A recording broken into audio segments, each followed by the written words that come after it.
Hey everybody, it's Scott Steen with winnersandwhiners.com coming to you from the Goo Wop Gucci studio on the expansive first floor of the Winners and Winers Sports and Entertainment Complex to bring you today's Deep 3. As always, if you would, please give us that thumbs up. Let us know you're digging what we're doing. And of course, if you haven't subscribed by now, click that subscription button and click the alert so you'll know whenever we put up new videos. Tell your friends, tell your neighbors, tell your family. Follow us on all the social apps. Check us out on Facebook. Check us out on Twitter.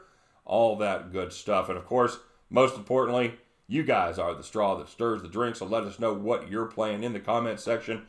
Let us know let us know what you're thinking of the Deep-3. We had some definite comments today, some definite opinions on my picks, and so let us know if you're tailing or fading, what you've come up with on your own. Whatever sport it is, we don't care. If you can find a line on it and you can find an angle, you play it, you put it in there, and we'll let you know. We'll let everybody know when you hit it. We'll give you the shout out. You get enough right, hey man, you're going to be capper of the day, and it is tough competition. It was tough competition again today. Had to go to a tiebreaker for the capper of the day. So hang tight. We'll be getting to that in just a second. Of course, check out our websites, Winners and Winers, Stats, Salt. All the both of those sites are fantastic for all you home cappers looking for information and stats. And of course, for all you Jerseyites, check out our partners over there at PointsBet.com. A lot of cool stuff going on there. So get yourself. And if you're close to Jersey, just get yourself over the line, open up the app, and start making plays. All right, it's just that easy. Just go down there, go down to Trenton for the Sunday, have a little picnic, make some bets. What could be more fun? So, with that being said, let's take a look at the quick recap of yesterday. We had the Miami Chicago White Sox under 10, and the White Sox. They put up 9 all by themselves. Miami did their thing as they continued to not score at all. That would be 1 or less in 3 of their last 4.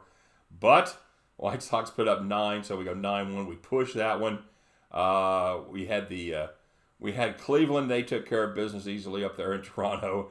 And we had probably everybody's favorite pick of the night. We had Homer Bailey taking on the Houston Astros. I can sum up Homer's appearance in one word. You ready? Go! Not good.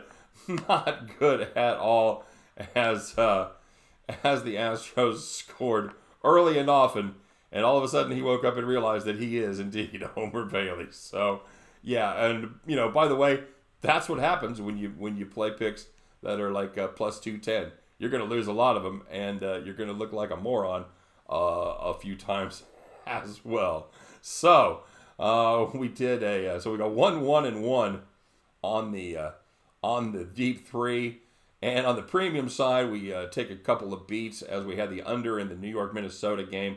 I thought one of those pitchers might be able to step up. I was incorrect. Neither one was able to get the job done there, either Sabathia or whoever the worthless piece of shit that pitched for the Twins was.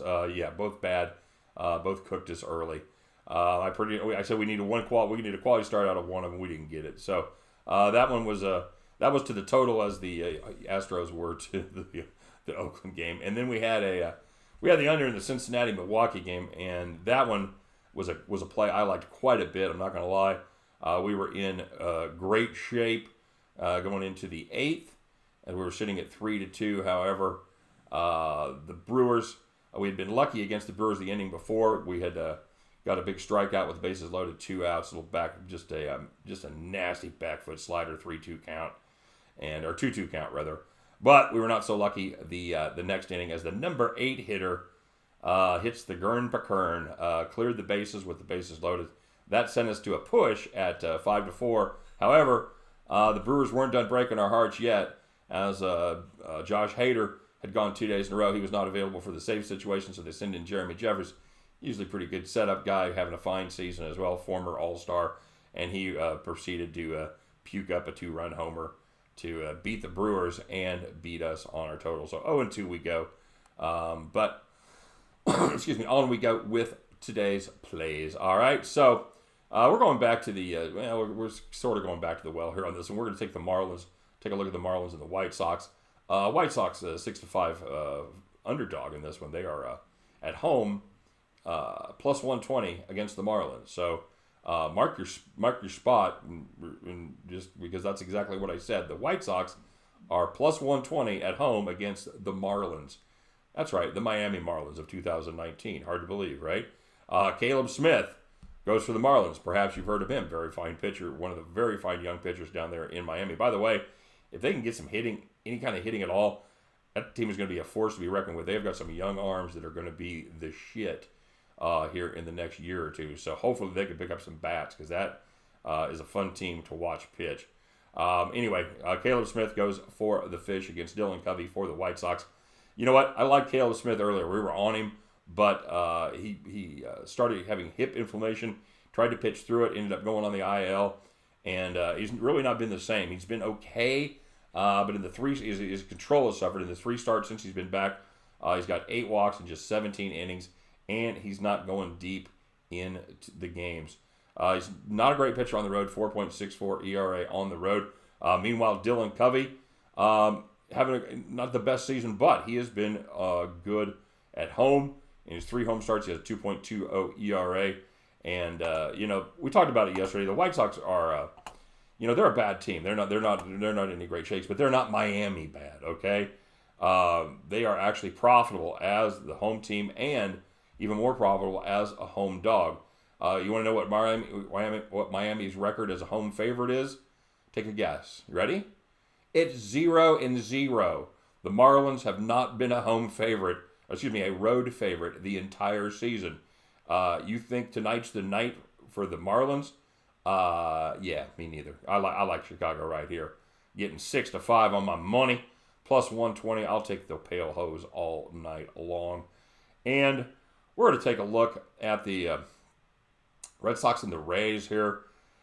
Chris Sale goes for the Sox against Yanni Chirinos for the Tampa Bay Rays.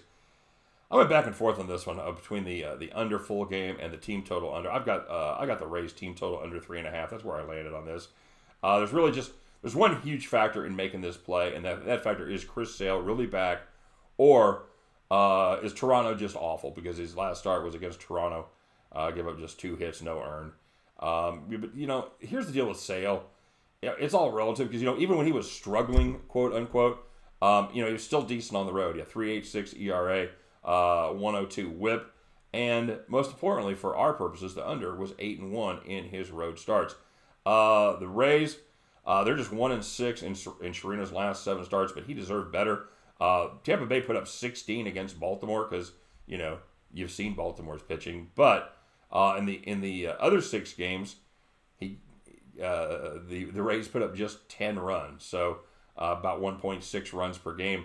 Not good at all. The Rays always struggle offensively, and they've been worse even lately. Even worse lately, they've averaged 2.4 runs over their last 7, and none of those 7 games have they scored over 4 runs.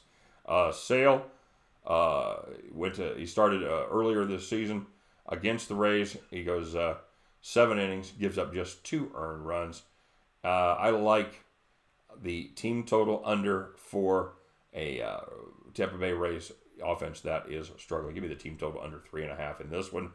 And we're going to finish it off. We're going to do it doggy style again. Are you ready? Well, if you liked the pick yesterday, you're going to love the pick today, because I'm going back to that horrible, dusty, dry well as we pick the Athletics once again against the Astros. Oakland's plus 140 in this one, so it's not quite normally what we'd see in a doggy style pick. I usually like trying to give them plus 150, but I couldn't resist the sense of irony here. Mike Fiers goes for Oakland against Wade Miley for the Astros. I was debating whether to do a wrecking ball joke. I will not. Hey guys, we are no quitter. All right. A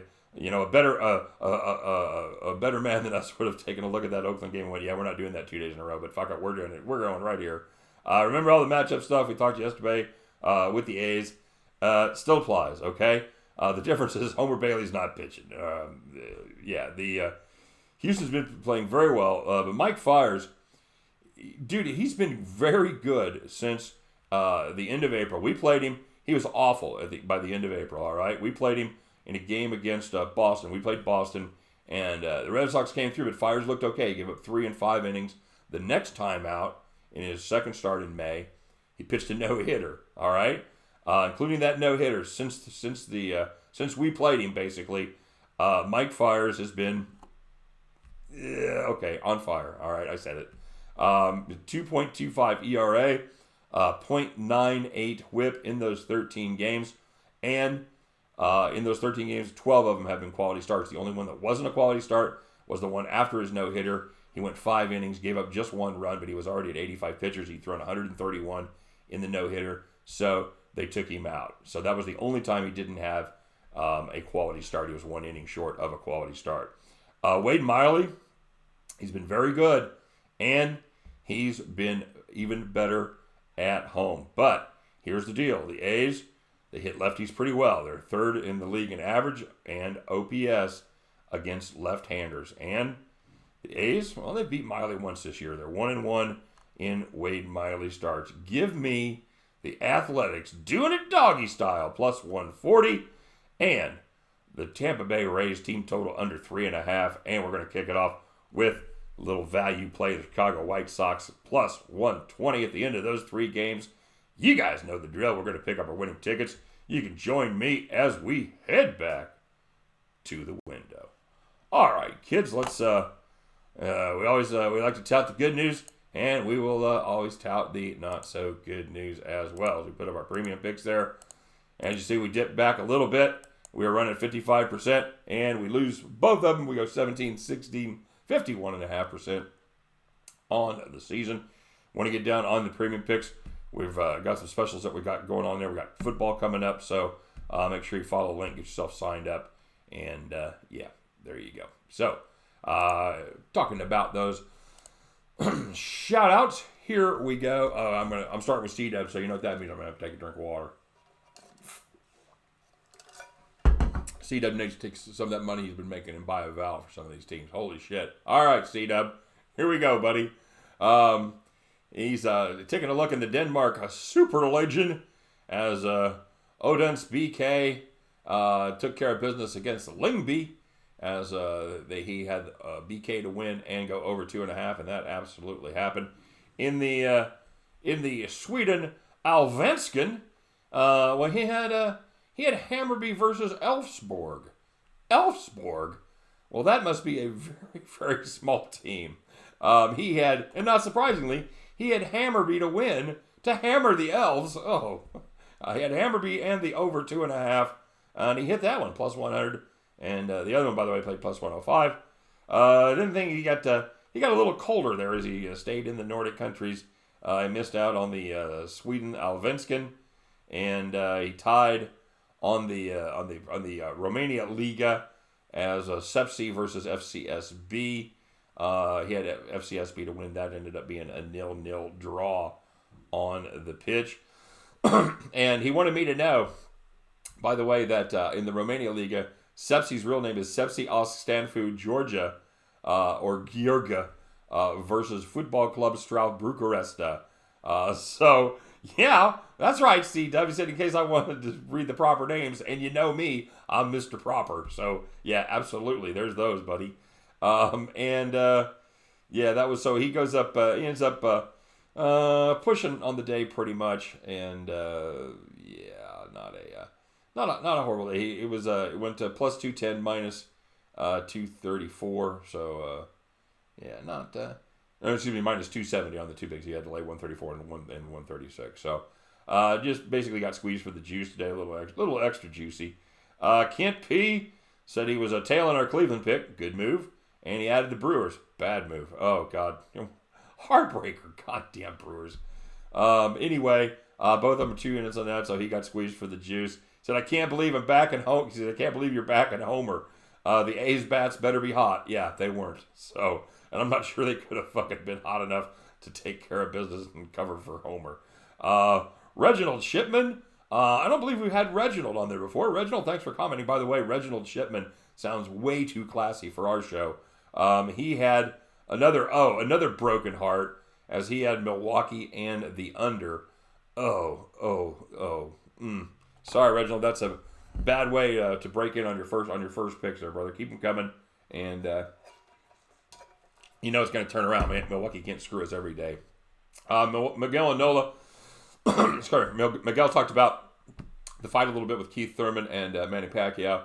He said Keith, one time Thurman hit the deck and didn't have enough urgency to get it done. Yeah, he hit the deck one time and he was done. You know, and this is one of those deals, we've talked about it before. I'm not going to make fun of badasses and say that they quit or they don't have either this or that. You know, those guys are bad fucking human beings, all right, and they are very tough. They're all great fighters. So yeah, I'm not going to talk shit. I was surprised that Thurman didn't have a little more in the tank, and I was surprised that Pacquiao was 40 years old and was running around like he was 20 out there. So yeah, it was a good fight. I had the wrong side of it, as did Miguel. I took Pacquiao, or I took Thurman to win by a TKO knockout, a knockout or stop the fight, whatever it was. It was plus 450, and then I had Thurman to win by decision at plus 150. So I ended up getting a little better price because if Thurman wins, we're good. It was a 250 on. Yeah, well, no. Yeah, 250. Sorry about that. Yeah. So anyway, we got a little. We basically end up laying 150 on Thurman instead of catching 150 instead of 130. So we got a little better price. Didn't work out. So anyway, Legion of Picks. It was smart, man. He faded our Astros pick as he took the Astros for 1 unit. I said, yeah, Homer was decent last outing. He will struggle today. That was very prescient. I said, I haven't given up 5 runs in 5 innings 54% of the time. Apparently, the other 46% time he gives up about 8. So, good call there, LOP. Said the A's will still be heartbroken after last night's meltdown. Yeah, well, that game against the Astros ain't going to help that heartbreak. And then he ran into trouble when he stopped fading me. He had the Yankees and he had the Rangers. Both played very disappointing games. Ninja had a pretty good day. He had the Giants for 2 units. He had the Mariners for 2 units. He had the Nationals. That one got washed out. He went to 2-0 plus 400. Well done. Guwap Gucci started off taking the Yankees, and that one didn't roll so well as they got hit by the Twins, but it closed very well as he had the Diamondbacks on the run line, the Reds, and the Cardinals. That's a 3-in-1 day plus 188 in my book. G&G, you know how I love this shit. He made one play, and he made it a good one. And for every heartbreak on Milwaukee, there's going to be happiness on Cincinnati. G&G had Cincinnati for 4 units. So he goes 1-0 plus 400 as Jeremy Jeffers can't get it done. Congratulations, G. You cost a lot of us money, but as always, if we ain't making it, I'm glad to see somebody is, all right? As long as the casinos are just giving it back, you know, that's a decent thing. Scott Buxton wanted to know how I notified you guys about canceling the Nats bet yesterday when Voth ended up getting scratched. Short answer to that question, I didn't, all right? As you guys watch me do these games, as I go through and talk about the pitching matchups and taking a look at how the one pitch matches up with another, pretty good chance, in fact, almost a dead certainty, that if that's not the pitching matchup, I'm probably going to scratch that play. That's what's happened in the past. In a perfect world, I'll have time to get to it. I'll post something. I'll put it up there in a pinned post. Yesterday was not one of those days, as both ended up getting scratched. So that's the short answer. I didn't. You guys have to take a look at these. If you see something different in the pitching from what I capped, go back and watch this segment again. See what we talked about with the pitching, and if it's an integral part, which it almost always is, we're going to pass on that play. So good question, Scott, and that is the answer. So Super Cisco, another guy that started cold and then really picked up the pace. He had the Orioles first 5 plus 5 for plus 145. Okay, you take a shot there. And but then things got better as he had the Reds, the Astros on the run line, and the Mariners and the White Sox all on the money line. He goes 4-1 plus 300. That is a fine day. Frank Christian. I don't know that I've heard from Frank before, but he had a comment about my pick on the Homer game. He said, this was after the game, obviously, said 11-1 Astros. Hopefully, no one listened to you. Well, dude, because I can see how many views I got, I know people listen to me. But hopefully, as what happens with all these videos, we talk about it every once in a while. This is a good time to say it again. Think of my video, my picks, or anyone else's picks that ain't you as just another tool in your tool belt, all right? Don't let me be the last word. Now, if you guys are paying for premium service, that's a little different situation. I'm going to give my absolute stellar picks, and I'm going to tell you why that I like those picks. Those are going to be picks I think you should make. Now, when I do the Deep 3, those are picks I like. Those are picks I'm playing. I give you my reasoning, but here's the deal. It's all about free will. You guys take my picks. If you look at me saying, I like Homer Bailey, and you look at that and go, you're a fucking drunk. What is the matter with you? Homer Bailey's terrible. Then fade me, just like Legion of Picks did. So, yeah, I made and of course, as always, if you make a play that's plus 220, you're going to lose that play a lot. All right. Sometimes you're going to lose 11-1. Sometimes you're going to lose 2-1. Doesn't really matter. But today was an 11-1 day. So yes, hopefully people did not take my advice. Sometimes that's the way it goes. Hopefully you made a decision on your own. All right, Frank, thanks for bringing it up. And yes, you know what? All the picks are picks. All right, I'm not going to say anything was a dreadful pick, but it was not a pick that worked out well for us. How about that? All right, so with that being said, let's take a look at our Pazza cappers today. Super Cisco 4-1 plus 300. Well done. Goo Wop Gucci 3-1 plus 188. Ninja 13 2-0 plus 400. G&G 1-0 plus 400. So here's what we're doing. I'm going to use ROI to decide the winner there because G&G made his 400 in just one play. A little better ROI. And Ninja, he made his 400 in 2 plays. Still a damn fine day.